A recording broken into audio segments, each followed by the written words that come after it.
One popular metaphor in discussions is always the window, by which we mean, of course, that the media give us a wider view of the world, enabling us to see more of the world than our own experiences allow. Metaphors contain a wealth of information, hidden in one seemingly simple concept.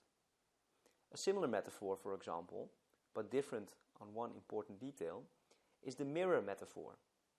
A mirror, like a window, refers to the fact that the media widen our horizons. I've never traveled to the North Pole, but still documentaries and movies give me an idea of what it's like out there. But the mirror metaphor allows for a distortion of this reflection. Obviously, the picture the media paint is not exactly the North Pole, but in fact an incomplete and therefore distorted image. Selections have been made, and we see only parts of the North Pole, no matter how well made the documentary is. Even a 24/7 webcam that shows us the North Pole only shows us a part of that reality.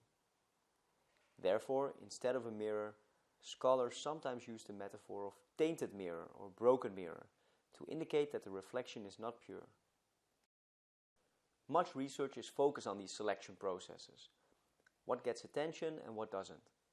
You might remember that we call these types of studies gatekeeping studies, and this approach views each medium as a gatekeeper, stopping some content and letting other items through the gate. So this is another metaphor that we use frequently. A similar comparison is the filter metaphor, basically indicating the same thing. The media only show us part of reality. Some theoretical approaches go even further. They claim that media show us a fake reality, hiding the truth from us. Remember the Frankfurter School.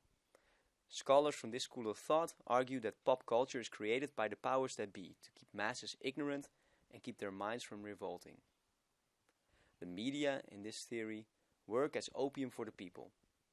They keep us quiet, distract us, and keep us happy with non-thought-provoking entertainment and tabloid journalism. Think back to ancient Rome, for instance, when the Caesars kept a powerless population from rising up against the elite with free gladiatorial games, chariot races, and theater shows. The media in these type of theories also function as a screen. They block us from reality, showing a fake, soothing, non-thought-provoking reality in return. You can think back to the propaganda of the First World War, for instance. Even when Germany was clearly losing, their propaganda pretended they were still winning, ignoring defeats in the news and basically showing a completely false picture of the war.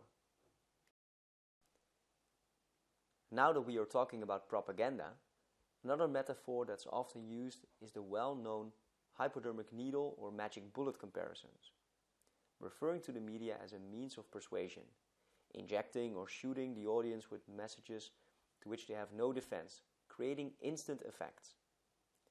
Would-be persuaders are of course always looking for the magic keys of persuasion in order to manipulate and control.